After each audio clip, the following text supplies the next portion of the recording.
Good afternoon and welcome to Lester Percussion Studio, where today's topic is triangles and my invention, the triangle tree.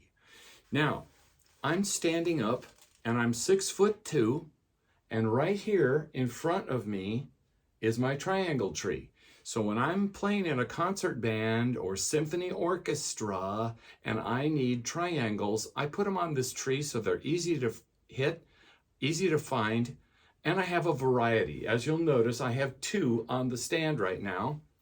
And just like drum set players have more than one cymbal, I like to have more than one triangle when I perform in a concert band. So you will find when you watch symphony orchestras on TV, unless it's the Boston Pops, where I think Neil Grover plays, and he'll play his Grover triangles, which are lovely instruments. And I have two of them right here, three of them actually. I have a 4-inch, a 6-inch, and a 9-inch, and they're all great. And then just to save time, I put up two here.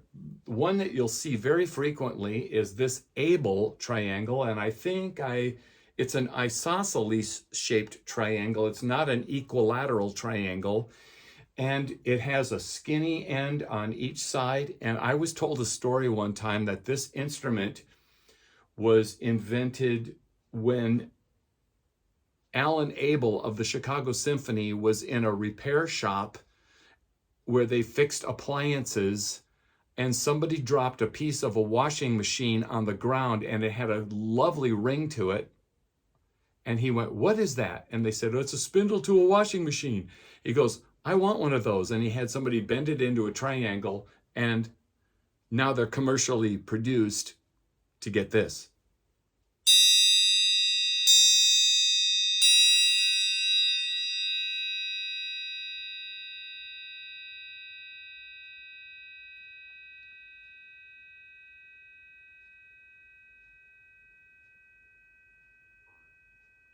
It's still ringing.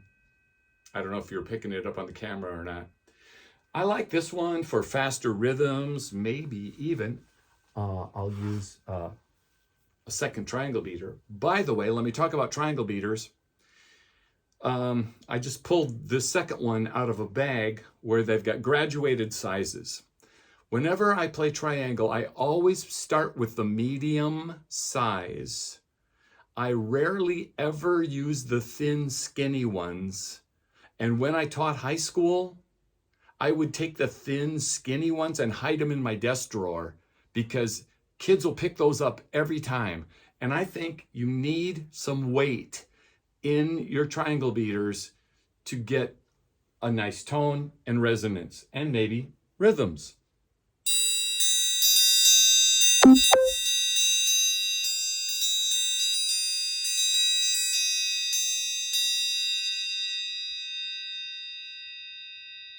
And that'll ring for a week, so I'll stop that. Okay, now, another one of my, I didn't finish saying that this one, if you see symphony orchestras on TV playing concerts, you'll see this triangle in percussion sections real frequently. It's shiny chrome, easy to see.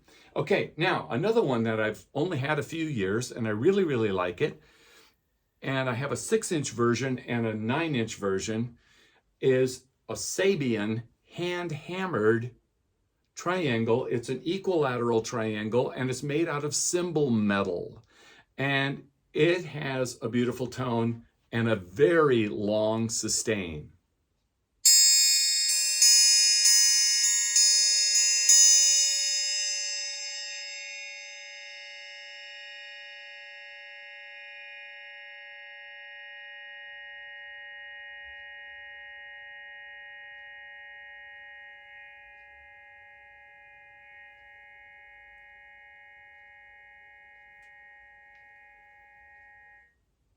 Yeah, that'll ring for a week. So getting to the triangle tree, I think I'll take my camera down so I can point to some different parts of the stand. So how did I get my two triangles to be up this high? Couple of things. Back in the 60s, when I was starting with drum set, there were skinny little cymbal stands with sometimes a flat bass, and they were very lightweight. And then somewhere in the rock era, starting in the 70s, some company made double braced legs and big fat pipes that hold cymbals up, and they push that heavy duty. You got to have heavy duty because rock drummers are so tough. And this kind of went by the wayside, but some of us old guys search for these old stands. You know, go to your local music store, see if they got something in the back storage room that's up on a shelf somewhere, or go to garage sales, go to estate sales, go to places and look for lightweight cymbal stands. And I'll show you this one here. So,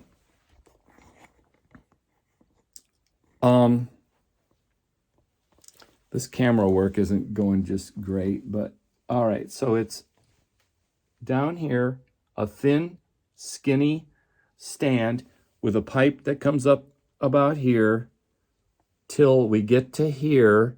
And then this is a solid rod that isn't part of the stand. I happened to find it somewhere some time ago.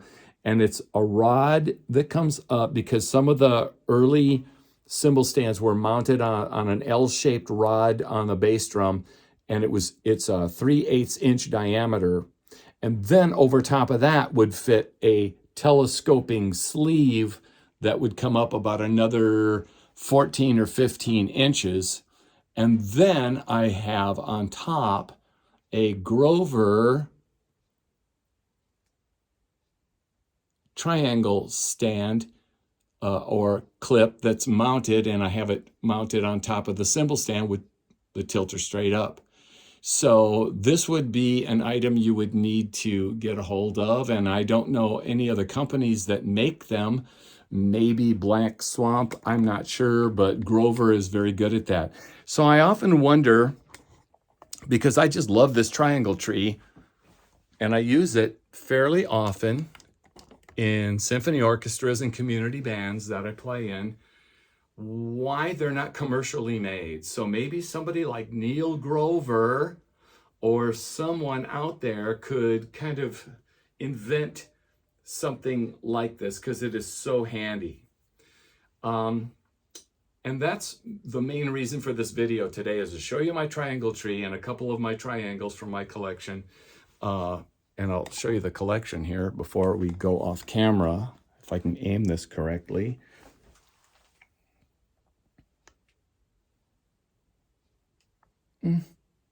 So there's a couple large ones here. This is a 6-inch Grover.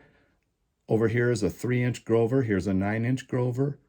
Here's a 6-inch Sabian, and 2 others that I had collected over the years. So you can never have too many cymbals or too many triangles or too many snare drums. They're all useful. So take care, and we'll catch you next time. Remember, like and subscribe to Lester Percussion Studio, and we'll see you next time. Take care.